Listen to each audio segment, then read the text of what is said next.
The Great Transformation is a book by Karl Polanyi, a Hungarian-American political economist, first published in 1944. It deals with the social and political upheavals that took place in England during the rise of the market economy. Polanyi contends that the modern market economy and the modern nation-state should be understood not as discrete elements but as the single human invention he calls the market society. A distinguishing characteristic of the market society is that humanity's economic mentalities were changed. Prior to the Great Transformation, people based their economies on reciprocity and redistribution and were not rational utility maximizers. After the Great Transformation, people became more economically rational, behaving as neoclassical economic theory would predict. The creation of capitalist institutions not only changed laws but also fundamentally altered humankind's economic mentalities,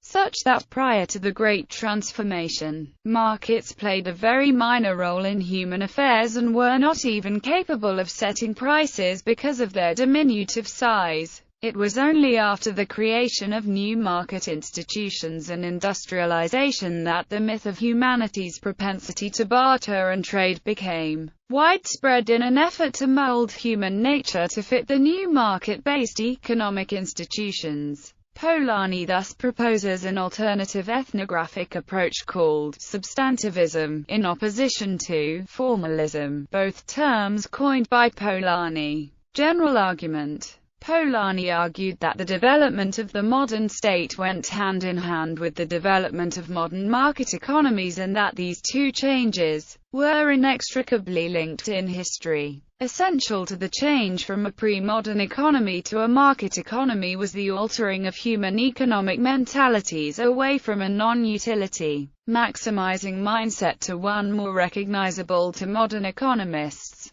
Prior to the Great Transformation, markets had a very limited role in society and were confined almost entirely to long-distance trade. As Polanyi wrote, the same bias which made Adam Smith's generation view primeval man as bent on barter and truck induced their successors to disavow all interest in early man. As he was now known not to have indulged in those laudable passions, the Great Transformation was begun by the powerful modern state, which was needed to push changes in social structure and human nature that allowed for a competitive capitalist economy. For Polanyi, these changes implied the destruction of the basic social order that had reigned because of pre-modern human nature and that had existed throughout all earlier history. Central to the change was that factors of production like land and labor would now be sold on the market at market-determined prices instead of allocated according to tradition, redistribution, or reciprocity. He emphasized the greatness of the transformation because it was both a change of human institutions and human nature. His empirical case in large part relied upon analysis of the Speenham land laws, which he saw not only as the last attempt of the squirearchy to preserve the traditional system of production and social order but also a self-defensive measure on the part of society that mitigated the disruption of the most violent period of economic change. Polanyi also remarks that the pre-modern economies of China, the Incan Empire, the Indian empires, Babylon, Greece, and the various kingdoms of Africa operated on principles of reciprocity and redistribution with a very limited role for markets, especially in settling prices or allocating the factors of production. The book also presented his belief that market society is unsustainable because it is fatally destructive to human nature and the natural contexts it inhabits. Polanyi attempted to turn the tables on the orthodox liberal account of the rise of capitalism by arguing that laissez-faire was planned, whereas social protectionism was a spontaneous reaction to the social dislocation imposed by an unrestrained free market.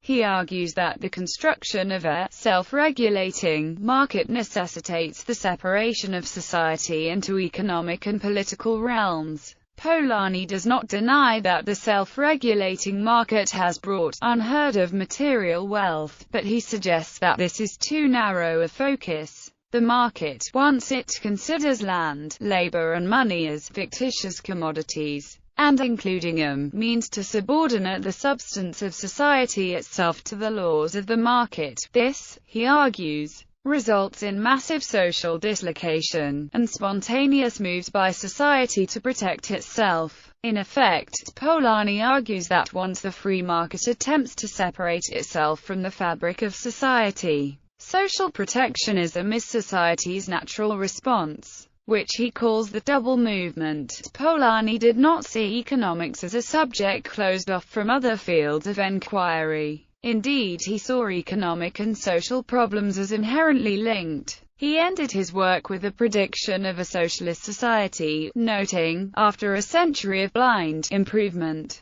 man is restoring his habitation before the market society. Based on Bronislaw Malinowski's ethnological work on the Kula ring exchange in the Trobriand Islands, Polanyi makes the distinction between markets as an auxiliary tool for ease of exchange of goods and market societies. Market societies are those where markets are the paramount institution for the exchange of goods through price mechanisms. Polanyi argues that there are three general types of economic systems that existed before the rise of a society based on a free market economy: redistributive, reciprocity and householding. Redistributive, trade and production is focused to a central entity such as a tribal leader or feudal lord and then redistributed to members of their society. Reciprocity, exchange of goods is based on reciprocal exchanges between social entities. On a macro level, this would include the production of goods to give to other groups. Householding, economies where production is centered on individual households. Family units produce food, textile goods, and tools for their own use and consumption. These three forms were not mutually exclusive, nor were they mutually exclusive of markets for the exchange of goods. The main distinction is that these three forms of economic organization were based around the social aspects of the society they operated in and were explicitly tied to those social relationships. Polanyi argued that these economic forms depended on the social principles of centricity, symmetry, and autarky. Markets existed as an auxiliary avenue for the exchange of goods that were otherwise not obtainable. Support. The sociologists Fred L. Bloch and Margaret Summers argue that Karl Polanyi's analysis could help explain why the resurgence of free market ideas have resulted in such manifest failures as persistent unemployment, widening inequality, and the severe financial crises that have stressed Western economies over the past 40 years. They suggest that the ideology that free markets can replace government is just as utopian and dangerous as the idea that communism will result in the withering away of the state, in towards an anthropological theory of value, the false coin of our own dreams. Anthropologist David Graeber offers complements to Polanyi's text and theories. Graeber attacks formalists and substantivists alike. Those who start by looking at society as a whole are left, like the substantivists, trying to explain how people are motivated to reproduce society. Those who start by looking at individual desires, like the formalists, unable to explain why people chose to maximize some things and not others. While appreciative of Polanyi's attack on formalism, Graeber attempts to move beyond ethnography and towards understanding how individuals find meaning in their actions,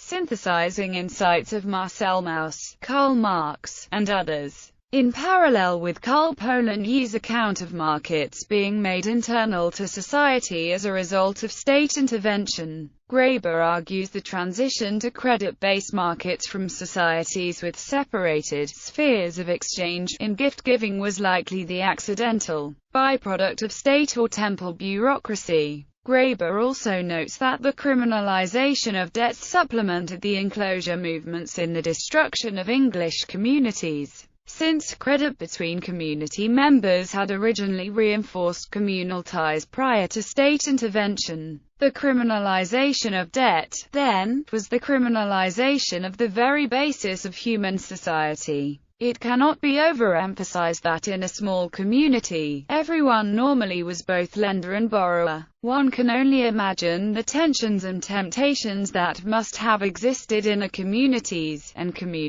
much though they are based on love. In fact, because they are based on love, will always also be full of hatred, rivalry and passion. When it became clear that with sufficiently clever scheming, manipulation, and perhaps a bit of strategic bribery, they could arrange to have almost anyone they hated imprisoned or even hanged. Economist Joseph Stiglitz favors Polanyi's account of market liberalization, arguing that the failures of shock therapy in Russia and the failures of IMF reform packages echo Polanyi's arguments. Stiglitz also summarizes the difficulties of market liberalization, in that it requires unrealistic flexibility amongst the poor. Contents. Part 1, The International System, Chapter 1. The 100 Years' Peace, Chapter 2. Conservative 20s, Revolutionary 30s. Part 2, Rise and Fall of Market Economy. Satanic Mill, Chapter 3. Habitation versus Improvement, Chapter 4. Societies and Economic Systems, Chapter 5. Evolution of the Market Pattern, Chapter 6. The Self-Regulating Market and the Fictitious Commodities, Labor, Land, and Money, Chapter 7. Speenhamland, 1795, Chapter 8. Antecedents and Consequences, Chapter 9. Pauperism and Utopia, Chapter 10. Political Economy and the Discovery of Society. 2. Self-Protection of Society, Chapter 11. Man, Nature, and Productive Organization, Chapter 12. Birth of the Liberal Creed, Chapter 13. Birth of the Liberal Creed. Class Interest and Social Change, Chapter 14. Market and Man, Chapter 15. Market and Nature, Chapter 16. Market and Productive Organization, Chapter 17. Self-Regulation Impaired, Chapter 18. Disruptive Strains.